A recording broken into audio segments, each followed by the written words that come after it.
Good afternoon, everybody. Welcome to Traction Thursday. My name is Alex Taylor. I'm the Managing Director for the Iowa Startup Accelerator Services, which is powered by NewBoCo, a nonprofit organization dedicated to economic development through computer science education, which is K-12 and adult computer science education, and entrepreneurship. And today we are celebrating entrepreneurship as we do every week on Thursday at this time in Fairfield. Today, Frank will be speaking to us about a lot of really cool stuff. But before we get to Frank, it's really helpful for Frank and everybody to know who's in the room for networking purposes and convening great ideas with great people. So real quickly, we'll go through brief introductions. Then shortly after brief introductions, I'll have Frank present. And upon conclusion of his presentation, we'll have time for Q&A. And then I understand we're going to take a field trip, which will be the highlight of this afternoon. So that being said, we'll start with introductions. I'll start here with Galen and work my way all the way across the room. So Galen. Galen Satterley, I co-owner of Brentopia, the collectors and business. Bob Ferguson, one of the organizers of the meeting and working on the Southeast Iowa Food Web. Very good. I'm Tiffany April Rains, owner of Wild Spirits Farm. Nice to meet you, Tiffany. Hi, I'm Carol Kern. I'm just retired and heard about it through the Fairfield Gardeners Group and came to listen. Wow, I'm just tired. I need to figure out how to get retired. Nice to meet you. Ken Daly, professor at Maharishi International University and involved with the Jefferson County Wellness and Mental Health Association. Fantastic. What do you teach? Exercise, sports science mostly. Okay, excellent. Nice to meet you. Kevin Riley, owner of Riley Designs and co-founder of the Fairfield Collab. Nice. We'll move to the back. My name is Aliko Foster and I'm retired, but I studied, agriculture and stuff, so things are always exciting. Excellent. Catherine Kelso, I'm an electrical engineer working in the solar industry. Nice. Stephen Cardinal, director of Blue Rose Projects. Okay. Jay Purdy, Blue Rose Project partner. Excellent. Sir. I'm Amazing West Brown. I'm a personality. We can do this. And he's my son-in-law. Okay. So I'm Phyllis Kerr. I'm a published author and a coach and an online course creator, and I'm working on some projects locally here in town. Terrific. And this is my granddaughter. You'd say, My name's Plana, and I'm an artist. I like it. I like it. Yay. Thanks. Denise Rush of Brentopia Collective. Fantastic. And Eric Rush, co-founder of Brentopia. Fantastic. And who do we have online? Kelly. Hi.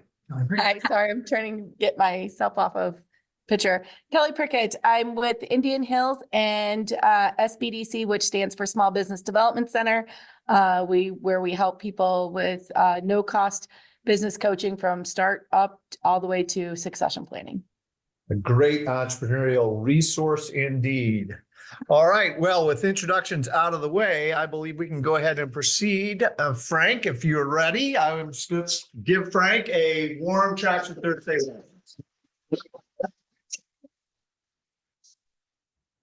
Perfect, thank you. And I haven't timed out this presentation, so if I start, you could tolerate me like 5 minutes and I'll make sure that I tighten things up that way. So I'm a 54-year-old primate that really hates talking about myself and things that I do.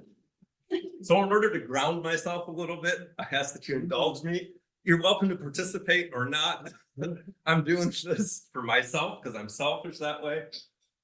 So I invite you to, and we're not going to take a minute, but just to unclench your jaw. I'm going to relax my shoulders a little bit. Get my sillies out of my hands. You're not participating. Come on. There you go. Everybody else is. Move your eyes side to side, left to right, top to bottom. Stick your tongue out and exhale. Make some noise. Take three good breaths.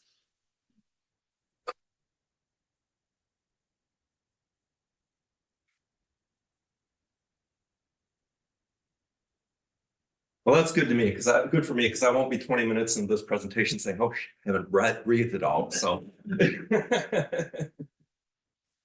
so I'm gonna back up a little bit. I'm gonna still tell a little bit of family of origin stuff and a little bit of my personal story, which dovetails into the entity that's Deep Green Machine and how it came to be today, and what it might end up being someday. So from this regard, yeah, I haven't put my last name yet. It's Cicela. People are like, Cicela. Well, if maybe some of you know who Cheech and Chong are, my nickname used to be Cheech. So that's kind of a mental switch there to remember that. I grew up in Berwyn, Illinois, hometown there. If any of you saw the movie Wayne's World, saw that? You remember when Garth and those guys were singing Bohemian Rhapsody driving down the street and they drove by that crazy spindle structure? Okay, that's where I grew up. That spindle structure was in my walking distance from my house, and so that's the claim to fame for Berwyn. Others of you might remember the band Ides of March.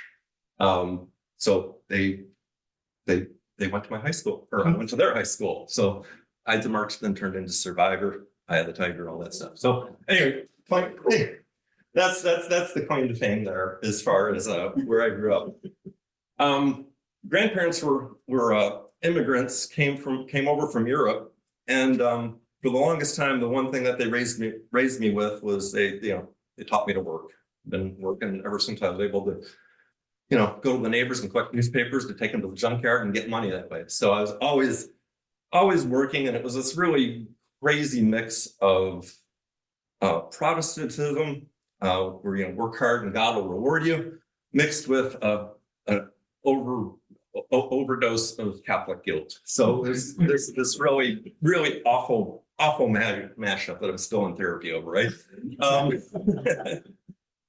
But consequently, because I was always working, and because of the bohemian nature of my family, we saved money, and so had the proverbial mattress stuffed full of all my savings and money.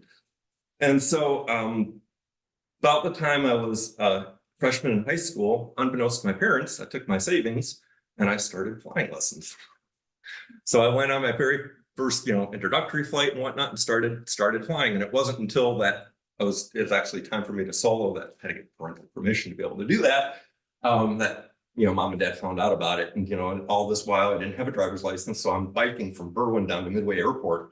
Which, in hindsight, I look at that and like, it's a miracle I'm alive, because the neighborhoods that I had to bike through were not appropriate for a person of my age and my skin tone. So along those lines, in high school, it was, and throughout my academic or middle school and high school, I was always in this thing where I never got the attention I needed, or I was bored to death. There's no parity there or whatnot. And so I basically took a course track of college prep as well as vocational education. Back when schools had vocational education programs. Left high school, enrolled at the University of Illinois in their engineering program. Was there for about 2 years before I got kicked out. Before I decided to transfer down to Southern Illinois University and enroll in their aviation technology program along with their industrial technology program. And so while I was down at school, again, I was always working. I worked as an aircraft mechanic while going to school and whatnot, continued to save money and whatnot. And I built an airplane. Well, I guess it's actually a flying lawn chair, more appropriately. And this really precipitated for me, like my environmental consciousness and environmental awareness, because I was down in Southern Illinois flying this thing, which flew really low and really slow, and it was flying over, open pit coal mines, and seeing all of the runoff and seeing all of the environmental destruction caused by open pit mining and whatnot. And and then in contrast to that, I'm able to fly right next to thermal wing hawks and vultures. So it was this really weird contrast of what was going on, and it really triggered my questioning cultural assumptions and just the the narrative that I was raised with and how I judge the world. And within that time frame, I really started, okay, I'm questioning those cultural assumptions and whatnot. And then I'm getting yo-yoed around between reading, Ishmael by Quinn on one hand and Derek Jensen on the other. And if you don't know these two particular authors, Quinn basically, his premise is he kind of dissects our cultural origins and cultural ancestry and whatnot, and basically says this is where we deviated and where we made a wrong turn. And his thesis is kind of like, now that you know what the problem is, you can kind of redeem yourselves and fix it. Derek Jensen, on the other hand, is just burn it all down. So I've got this push pull that's really a hard way to go. Along those lines, so then I stepped into the corporate world, working as doing industrial engineering, maintenance engineering, technical roles within large corporations. I worked for Alcoa for a number of years, and I was awarded an inaugural fellowship of a program that they had where I became an Earthwatch fellow. I was sent down to Costa Rica for a good chunk of time to help do environmental research in one of the most studied chunks of rainforest in the world. And again, that again really, being in the jungle and that kind of environment again, like really disrupted my field of vision in terms of the way I thought the world worked and things like that, and just totally took me out of my comfort zone and my environment there. And so, when I was with Alcoa, I was able to, travel domestically. I did a lot of field service work, so I was all over the United States, international travel from Asia, Europe, South and Central America, just, all over the planet. And as a young person, I'm never having really, I traveled quite a bit domestically, but, being in China and nobody speaks English, it's like, holy, I don't speak any Chinese, so other than ni hao, right? So it was just again, a real disruptor and kept me really unbalanced in a lot of regards in that way. And so, in taking these experiences, and then, I went on, I left Alcoa, I've worked for Earthbound Farms, which is one of the largest organic farm groups in the world, or in the United States, Danone, Schreiber Foods, Dairy Farmers of America. I've worked in energy, both conventional oil and gas with Shell, as well as new energies, which is, wind power. I've done work with Shell on that, wind and solar for Shell, as well as Vestas and Clipper Wind Power, and just a whole host of other companies and whatnot. And so I had this naivety about me, like, okay, if popes and kings brought us to where we're at today in terms of a lot of the problems that we face as a species, maybe corporations and politicians can help us reclaim a more healthy direction. And I really struggled, because then when I was down in Costa Rica and I came back to Alcoa, I ended up getting some pretty good audience time. I was able to speak with C-suite executives, like from Alcoa corporate, the boardroom there, and talked with their director of environmental and sustainability. Just a lot of really high-powered individuals, and I was really moved by what I experienced and whatnot, and basically came up with them a plan of like, hey, this is how we could leverage, at the time, Alcoa was a $31 billion company, global reach, domestic reach throughout the United States. And I put together this plan of, well, here's how we can take the footprint that Alcoa already has in all these communities and hopefully change some hearts and minds about how things were going on. And so I put this real together, and what really broke my heart is that, the director of sustainability, he looked me in the eye and said, Frank, you are absolutely right. Everything that you've laid out here is spot on. Everything from peak oil, climate change, and this is, 2006. And he's like, but Alcoa is not ready to do anything about it. So I was really pretty brokenhearted, because I'm like, well, you're willing to write a check, send me away, do all this stuff, but you're not willing to enact on that. So, I don't know, it just left me really, really kind of like, okay, what do I do with this energy? Because I'm like, well, obviously we can't find a solution that's technical or within the industrial. My judgment, we couldn't find anything within industrial context. So then I took some time and I took my family, we moved to Dancing Rabbit Eco Village down in Missouri, a couple hours away from here, maybe an hour and a half. And was there for 6 years and got a PhD in feminism and got it's a feminist eco village. So that was another jarring experience for me in a very good way. And then also really experienced life on without a lot of petroleum inputs, a really hand-built community and living like that.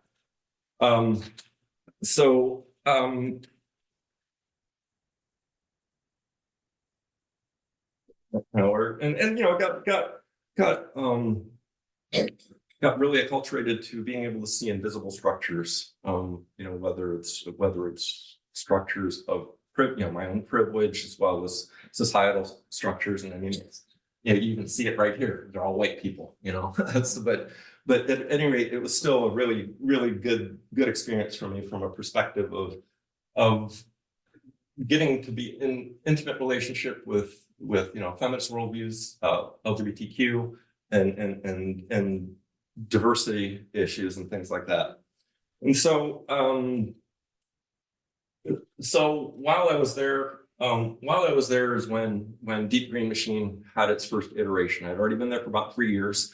And I'm like, okay, what do I do? What do I do with all of this tension and energy that I have? How can I put it to some sort of productive use? And so Scotland County, it's about 3,000 people, very poor, very underserved. And so, all the while I'm sitting there dragging home a big city paycheck called a big city paycheck relative to Scotland County. And so I'm like, okay, how can I put this to the best use? And so I stood up Deep Green Machine, and Deep Green Machine at the time is basically all of my, whenever I traveled for work, when I had downtime on weekends and whatnot, I typically drove out to my locations and whatnot, and I'd, get on Craigslist at the time or whatever was there, and I'd see, what was for sale as far as tools and machines and whatnot and things like that. So I'd inevitably go out somewhere and I'd come back, look and follow me home, and everything I got, everything that I purchased, everything that you're going to see this afternoon was, it's basically distressed sales. And I don't feel too terrible about it because it's like people already made their money with equipment. They already paid off their equipment as a business that was going out of, or an entity that was going out of business or whatnot. They're just looking to move stuff. So I sit there and offer them penny on the dollars and take something home with me. So again, I stood that up, had that there, had it as a resource for both the Dancing Rabbit community as well as the broader community, which was an interesting dynamic because of a lot of Mennonites and they're very insular, and just trying to build a bridge between the hippies of the community, the Mennonites who were Mennonites, and then the old English that had been there before the Mennonites and the hippies showed up. And so it was this really weird dynamic of nobody liking each other. Yet there was so much that they were aligned on if you could strip away the veneers of how they identified themselves. Had that there for a number of years, ended up moving it to Warsaw, Missouri, when I had moved there. Did that for a time, and then 3 years ago or so, with the generosity of the collective management, Eric and Denise and Galen, and an introduction by Lonnie Gamble, we were able to move the space over here right now. And so right now, the entity right now, we've got a pottery studio, which is up and running. We've been hosting events since April 3rd, and we've had multiple events over the course of weeks since then.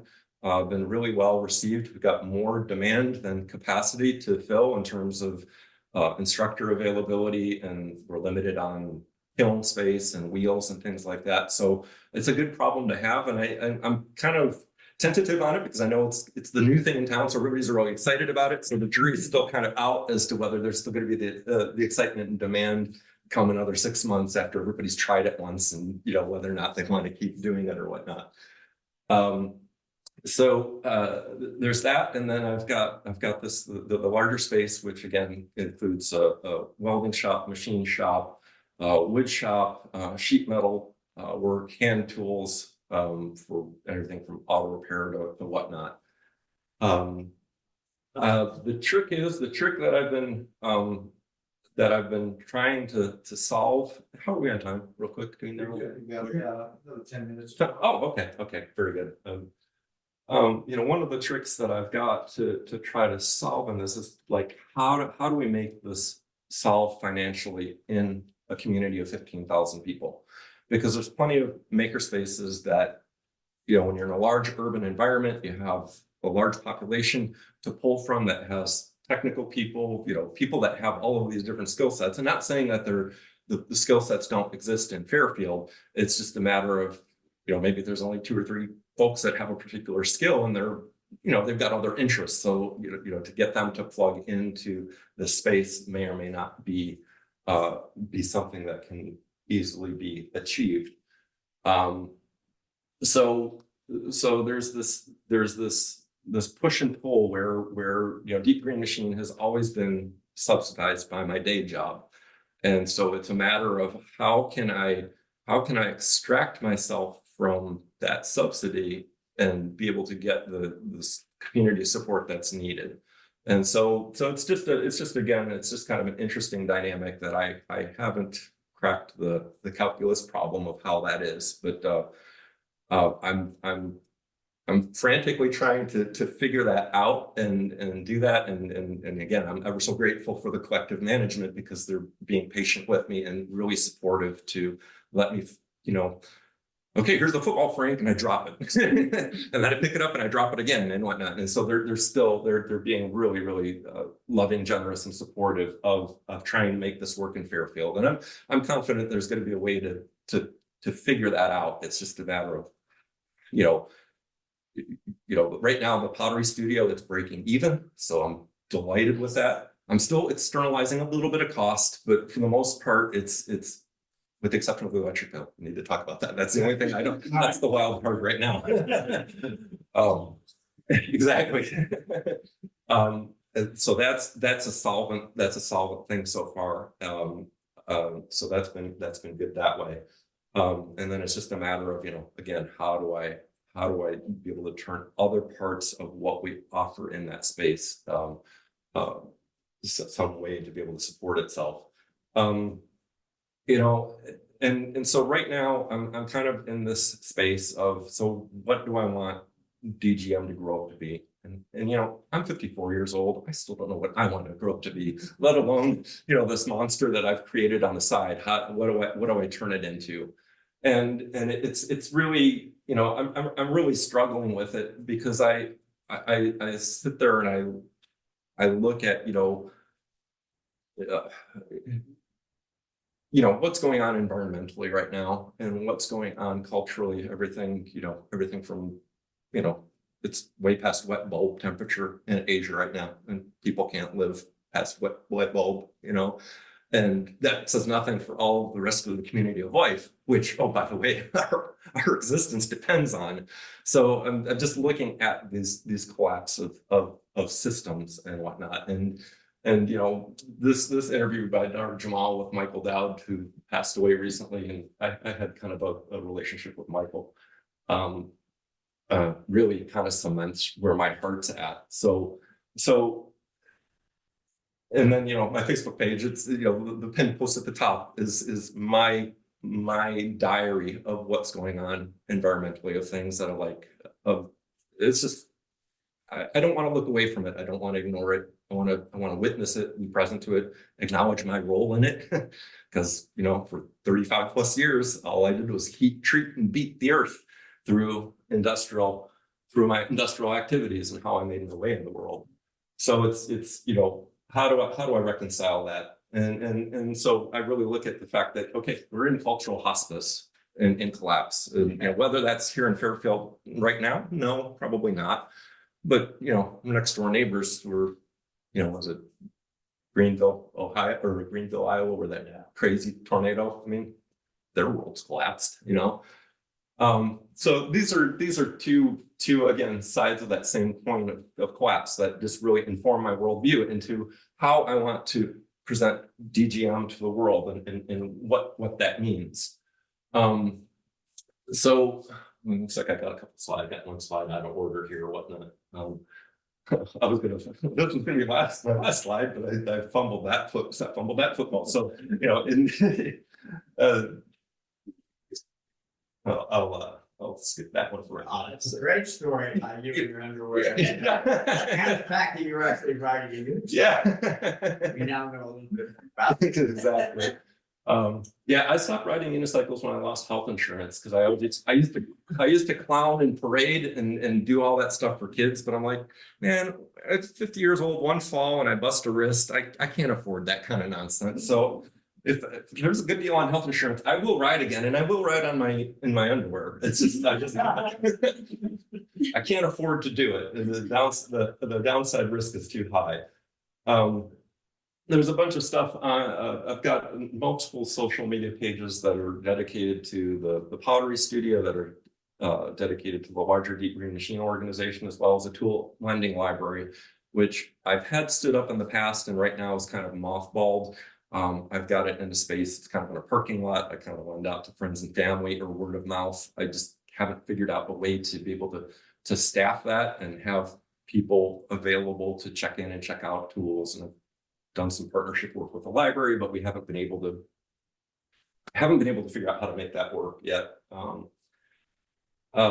But you know, in the end, you know, where I'm at in the face of everything that's going on in the world right now, and how I want to present DGM to the world is one of, you know, being of service to this community, whether it's my industrial park neighbors, whether it's you know, folks that come in from off the street saying, hey, I got this broken, I can't afford to take it to a regular shop and fix it. You know, how can I be of service and support, you know, my community mates, my neighbors and things like that, and do it in a way that's ethically and responsible and full of care and love. And so, yeah, I guess the last thing that I'll end with, and I can take some questions, or we can go next door, is that, you know, the crux that one of the other things, and I'm just lobbing this out, there's kind of a hand grenade, is one of the things that I really struggle with is that, you know, if you take your vehicle over to, you know, auto repair shop, you know, Ford dealership and whatnot, and needed to get work done, they're going to charge you a shop rate of like $90 an hour, give or take. And nobody typically bats an eyelash at that, right? Okay, that's what it costs. Take my car and get it fixed. And in the context of the shop space here, you know, if I wasn't externalizing costs, if I was sharing fair market value based on what I can do in, you know, in a dominant culture environment, you know, that shop rate would be $100, $125 an hour.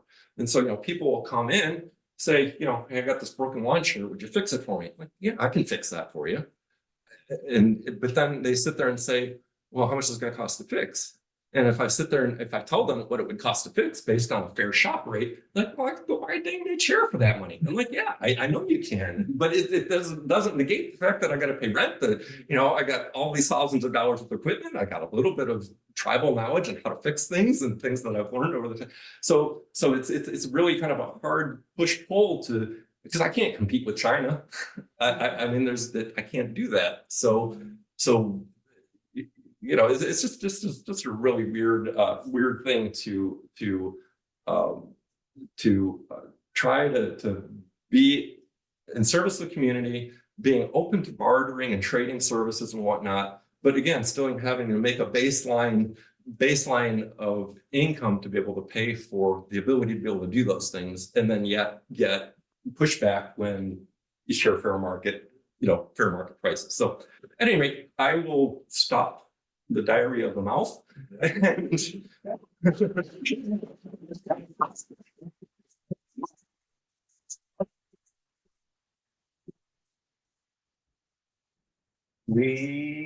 I should have put that slide in there.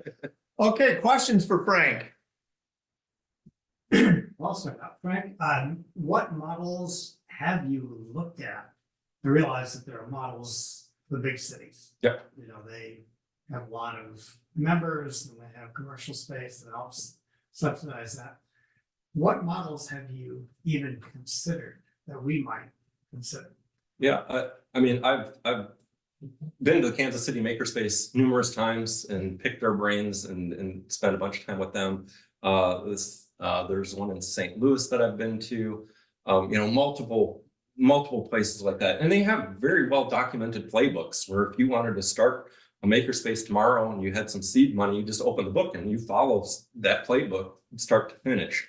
Stuart introduced me, and I regret I haven't looked at that link yet, Stuart, of a makerspace that he found in a rural community that might be equivalent to Fairfield. Yeah, and it looked well developed in that it integrated with the community college, the business community, much of what is going on here in Fairfield in terms of because what you just described is the design challenge. If you're a standalone, contract shop, you've really got to charge market rates. But if somehow you can spread that out and weave it into a practical, teaching platform, community college type work, business community in a kind of chamber kind of relationship. You have relationships with local businesses. I mean, it's more of what I call an ecosystem model, because this is a small town. You don't have enough customers that are going to be running in the shop every day.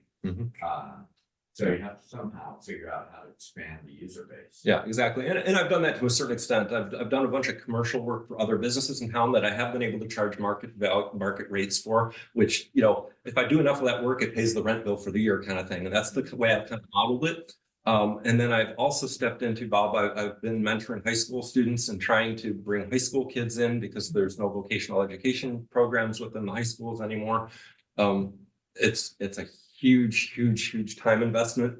And there's no money. I mean, right now there hasn't been. Everything I've done for high school students has been no charge, which I'm fine with, because, if I didn't have vocational experiences that I had in high school, I wouldn't be where I am today. They were very formative to, how beat up my hands are and everything like that, and the way I've made my way in the world. So I'm happy to give that away to the kids. But again, it's a lot of time, because it's like they've got high levels of exuberance, but no context for how dangerous the equipment is. And so it's in terms of just even, okay, this is how you point a hammer. So Well, here would be an outsourcing model. And again, up against budgets and everything else, but is there a value in teaching our young people basic shop skills like in the old days? Well, the high school's not doing it anymore. An after school program could. Are you going to ask the parents to do free market, or are you going to, through a nonprofit type ask, get the community around it? Something like that, get a budget for that particular essential training. It's astonishing to see a poor 18, 19, 20-year-old who's never hammered a nail. I mean, that is really, if you think about the implications of that. Yeah. And DGM is a not-for-profit, just as a commentary, if nobody else caught that. Yeah. I have two questions. What was the model that you said, somebody in the audience, I don't know who was talking, said they gave you a model. What was that name of that model that they looked at? I have to look it up because I did not remember the name. Okay. Bear with me. 1 second. I've also looked at. And just a side note, Indian Hills does partner with the schools right now to do some of the vocational training. So that might be something, if there's a space that you can do it locally, because right now they have to take them to the main campus for like the welding, but the construction actually builds building homes actually in our community. But if you want to know more and connect to that, let me know and we can get you connected. So that would even be another resource for that program that's already existing, that gives them the education behind the doing, and exactly what you said, understanding the dangers of all that stuff. Thank you. Yeah, I'll follow up with you offline. Thanks, Kelly. Did you find that site? Not yet. He's working on it. And the other thought might be grant funding. There might be some grant funding that would subsidize voc ed, or there might be some grant funding through the humanities, arts and humanities, but grant funding is time consuming and in compliance. But something to think about, if money becomes an issue, we can talk offline about that, but we can figure out places to look for some of that. I appreciate that. Thank you. Yes, I was wondering, have you, presented to like the PTA about an after-school program that they maybe will get behind to help you approach a school to maybe then have that funded through a grant through the school system? I have not gone that far. I have reached out to the industrial arts education. Well, I don't know what his actual title is, but the public schools. And then I'm sorry, I can't remember the gentleman's name right now, but my judgment is that he's so overwhelmed, overworked, over everything that he doesn't want to even entertain, anything like that. So if I can't get the buy-in from my end stakeholder, I don't know, it's just good suggestion, and I should probably maybe tickle that. We might have some parents that have some ideas and some resources that they could actually help you, bring something. Thank you. thanks, Rachel. Go ahead. Perhaps people already know this, but can you tell me, is to use your space, is it you do the work, or is it I can rent time there, or is it a subscription, like a monthly? Right. What hours is it open? So right now, the pottery studio is the only part of the shop that's open to everybody. The goal is to be able to, do that with the rest of the organization, but I'm really trying to use that as my baseline learning for this community, because it's really pretty low risk. The chances of somebody, getting killed at a pottery wheel, I can't say that they're zero, but they're probably pretty low. So I'm probably gonna give that 6-7 months so I can glean as many lessons from that, everything from, just maintaining building security. Did people lock the doors when they left? Just silly things like For that. rental, hourly rental Yeah. or hourly, how does that? So right now we're just doing fixed workshops for that. So it's, 2.5 hour workshop for X number of dollars, material supplies, instructions are included for that. And then to your point, future state, depending on how this grows and how we can staff it and manage it, if we can get like a shop monitor, somebody that's going to be there the entire business hours. Otherwise, people just drop in, and if I have spaciousness, I'll set them up to do the work, or depending on the complexity of it, it's like, no, I'll just do that for you. I'll do it for X number of dollars, or just go get a coffee next door at Redtopia, and when you come back, it'll be fixed for you. So I've done that kind of thing too. So Good questions. Which fine. Well, it's Independence, Kansas. Independence, The Kansas location. is the location for the makerspace. Yeah, it's called the Kansas Makerspace Collective, which is interesting. Kansas Makerspace Collective. And I'm reading through this, and it's like, we are so close to this model. The difference is the guy who calls himself the executive director of that, he's also plays the role of business coach and entrepreneurial development leadership guy. And the location is on the campus of Independence Community College. So there is that tie-in to curriculum, and it is a charter membership kind of deal. The full charter membership is like $209 a year. You can there's layers, and they have a policy that nobody is going to be shut out because they can't stay anymore. So it's a community-led effort based on, appropriate pricing. Thank you. But the ingredients of this, a big part of it is this makerspace spawns entrepreneurial initiatives, and he acts as a coach and business plan development guy. Thank you. Other questions? Yes. I was part of a makerspace group in LA when I was there. It was pretty cool. It was a huge machine shop on a campus. And we paid, I can't remember how much a month, but we were like we would meet one night a week for like 3 or 4 hours. And there would be 20 or 30 guys in there, a lot of old shop guys, and we would just all help each other and figure stuff out. And it was a fantastic thing, really. A lot of tools there, a lot of smart people. Thank you, John. You gonna say anything? it's cool. Yeah. Any other questions for Frank? I have one last question if nobody does. Yeah. There you go. What's your ideal project to fix the world? Yeah. I think you have a lot of things floating right now. Yeah. You know, to me, it's just, it's, the world's too big. I just want to help my neighbors. That's where my heart's at right now. That's the only thing that I can do. Realistically, is just help whoever I can that's within my monkey sphere of folks. There's a naming of that is in place impact. In place impact. In place impact, and I did that talk 2 years ago at the Earth Day, and it's on Burner's YouTube channel. Okay. But it goes into kind of the dynamics and how to really leverage that. It's great. Appreciate that. Do you have a favorite thing to do or fix for people in your shop? Is there something that makes you more excited than broken lawn chairs?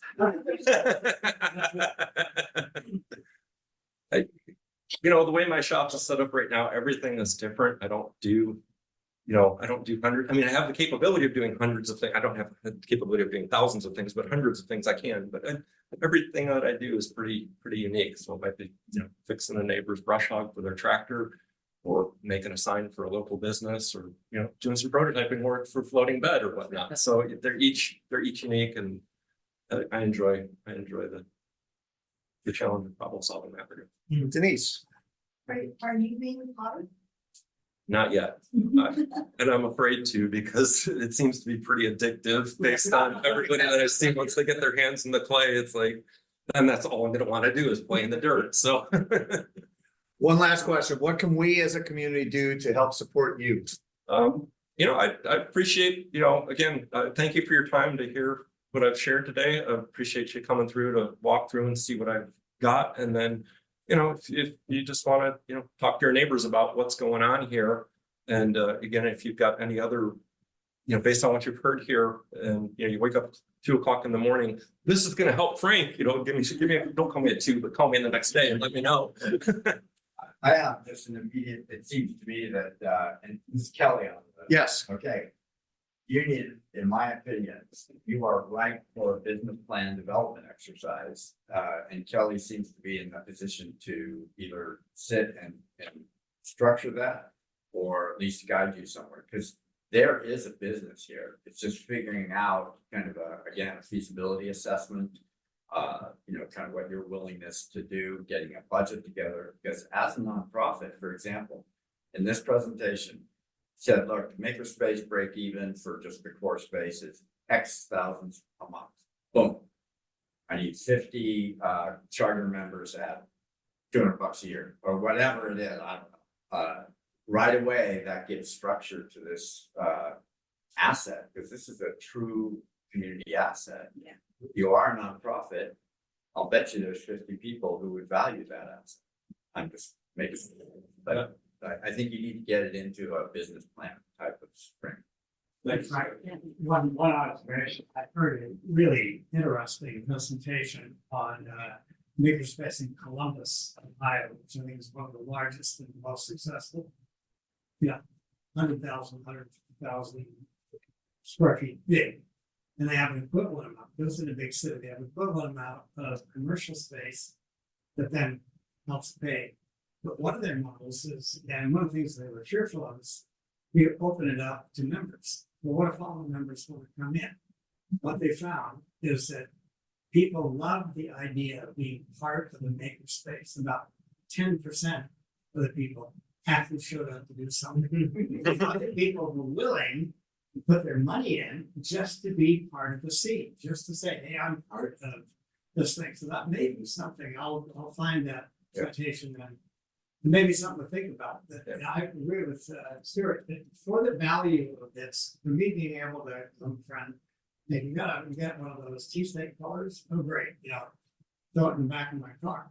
That's worth money to me. And I bet a number of people would buy some tier of support just to have this thing here and to help And to be candid with you, Stuart, just to piggyback off of that, a good piece of it is my own fear and my own scare. I'm scared because it's like, I can sit there and jump in the corporate world tomorrow, get a consulting rate, $150 an hour, go do that for a few months and come back and then play off of that work. I mean, I have to be judicious with it because it's not, but bottom line is like, if I put all my eggs in that basket, then it's like yourself to know you're at the boat with no oar. Yeah, it's terrifying for me, and because it's I'm in a new place right now because the dependents have fledged, and so it's just like, okay, how do I navigate this teacup that I'm in without any oars? All right, let's give Frank one more round.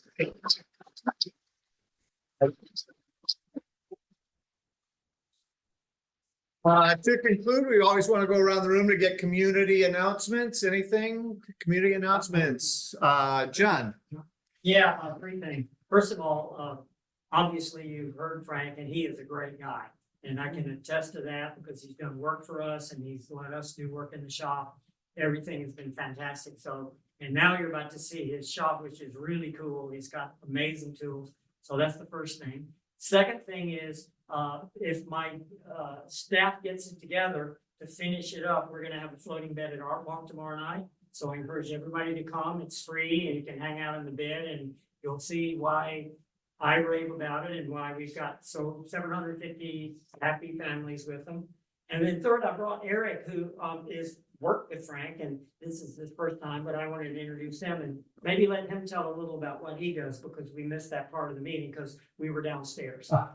Eric, real quick introduction. I do CO2 laser engraving, 3D printing, microcontroller programming, and I used to do website design programming, but I don't do that anymore. Okay, nice to meet you, Eric.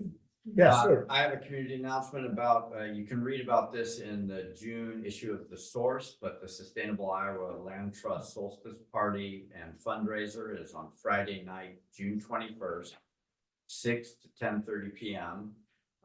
Food is available through the Golf and Country Club, Fairfield Golf and Country Club restaurant, and there'll be finger food there and a cash bar.